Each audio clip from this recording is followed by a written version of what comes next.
buhay, mga panalangin hindi pa sinasagot ng Diyos. Sabi nga po, ngunit iisa lang ang paraan upang muli ay mag-alab ang ating buhay, uminit, lumago ang ating buhay pananampalataya sa ating buhay, sa ating pakikipagrelasyon sa ating Panginoon. At maging sa ating paglilingkod sa ating kapwa. Ano ang kailangan natin? We need the fire of the Holy Spirit. Kaya ngayon po mga kapatid, sa ating pong pagninilay-nilayan, ating pag-aaralan ngayon, ay ating aalamin kung bakit napakahalaga na nitong ating buhay. This message is important, lalo na ngayon na pumapasok po tayo sa napakaraming problema. Sa napakaraming laban sa buhay. Ano ang kailangan natin? We need to be back on fire. Amen? Bakit nga po ba mahalaga to? Number one, sana po meron po tayong notebook at panulat upang lahat po ng ating mapag-aaralan ay ating pong matandaan. Ano po? At alam niyo po, number one, the fire of the Holy Spirit can melt every heart of stone. Naniniwala po ba kayo na kayang-kayang tunawin ng banal na espiritu ang matitigas nating puso? May kausap pa po ba ako? Hallelujah. Amen. Amen. Amen. Pusong bato. Pusong bato pa rin po ba tayo? There's a lot of people na nasa ganitong kalalagayan ang kanilang puso. Matigas. Matigas pa sa bakal, matigas pa sa bato. Amen? Because of the many experience na pinagdadaanan nila. Pinagdadaan natin the fast. Mga problema, mga pasakit, mga struggle sa buhay. Kung minsan instead na maging better, kung minsan maging maayos tayong tao, better person tayo, because of that experience ay nagiging bitter person tayo. Amen? But the good news is God can change us. Can change us. Mababago tayo ng Diyos. Babaguhin tayo ng Diyos. Kayang-kaya tayong baguhin ng Diyos. Let's take for example, yung volcanic lava. Ito yung ibinubuga ng bulkan. Kapag sumasabog ito, sumasambulat ito, did you know na ito ay malalaking bato na natutunaw? Bakit? Dahil sa matinding init. Gaano ba katigas o solido ang isang bato? Di ba matigas? Under intense heat, it will be melt. Kahit na gaano katigas ang batong ito, ito po ay napapalambot ng init ng bulkano. The reason, ang dahilan kapag isang Kristiyano may matigas pa rin kalooban, mayroong matigas pa rin puso, ayaw magpatawad, ayaw sumrender, laging yung pride ang kanyang sinusunod. Amen? Etc.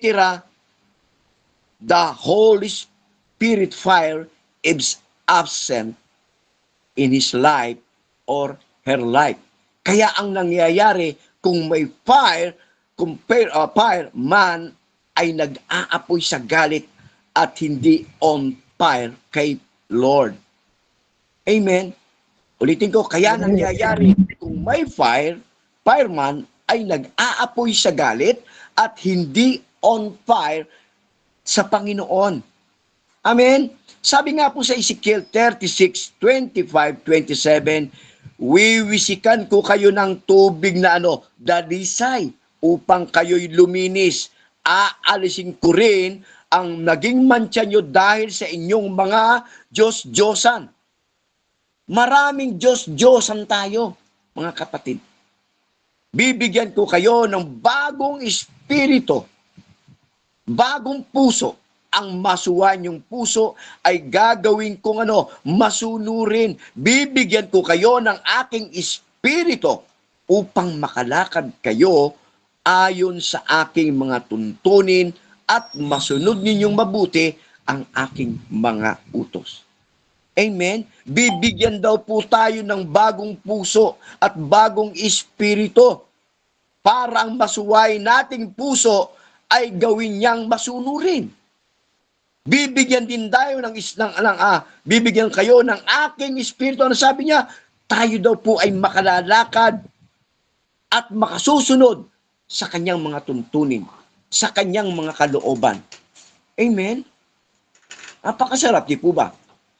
Because of the Holy Spirit, tayo po ay makalalakad at makasusunod sa kanyang mga tuntunin. Amen?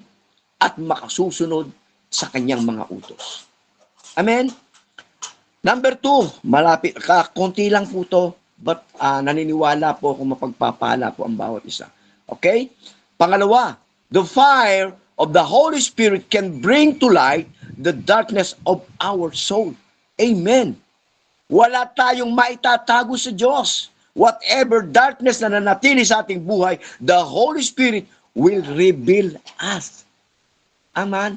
Amen? Walang maitatago.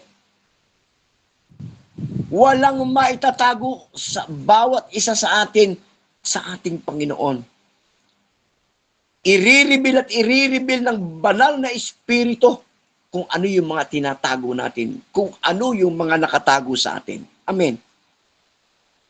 In Isaiah 55:6-7, sabi dito, hanapin si Yahweh, samantalang siya'y makikita. Siya'y tawagin habang malapit pa. Ang mga gawain ng taong masamay dapat nang talikdan at ang mga likoy dapat magbago na ng maling isipan. Sila'y manumbalik, lumapit kay Yahweh upang kahabagan at mula sa Diyos matatamo nila ang kapatawaran. Amen. Napakalinaw, di po ba? Hanapin lang daw natin ang Panginoon. Siya ay ating makikita. Tawagin lang daw po natin ang pangalang Yahweh. Pakikinggan niya tayo.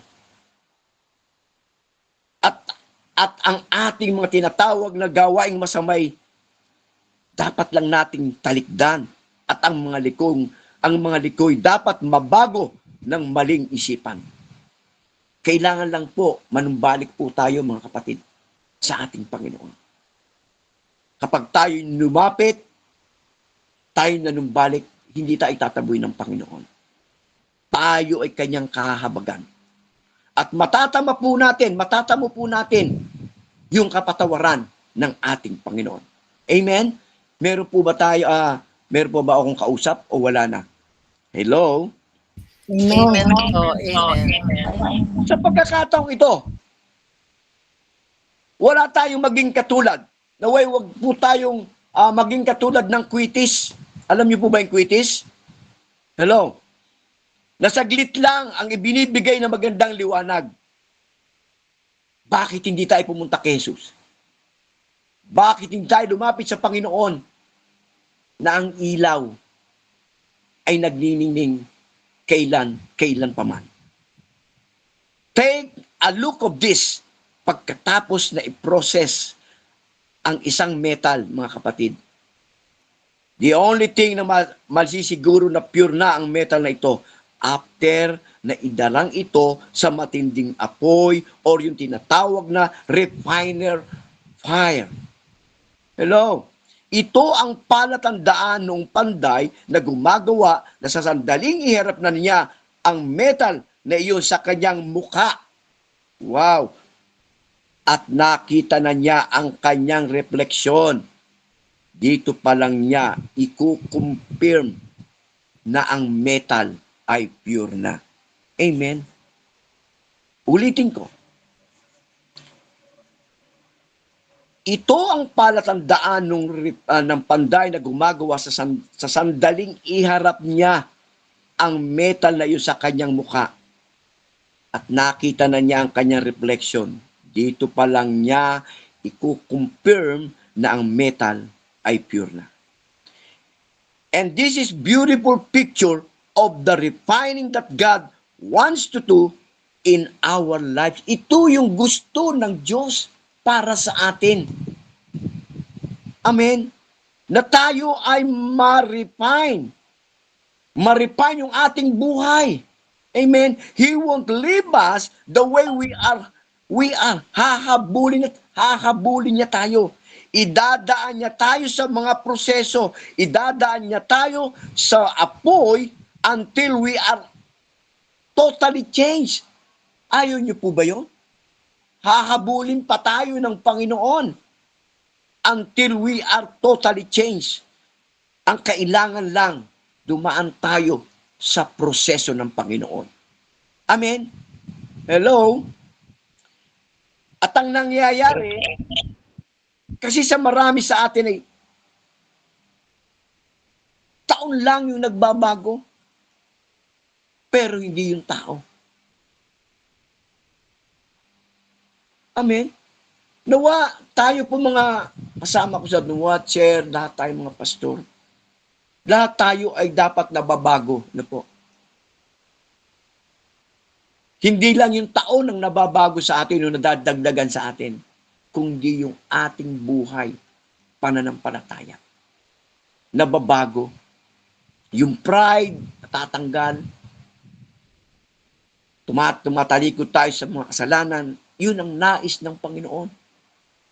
Na tayo ay mabago. Amen? Pangatlo, this is the last.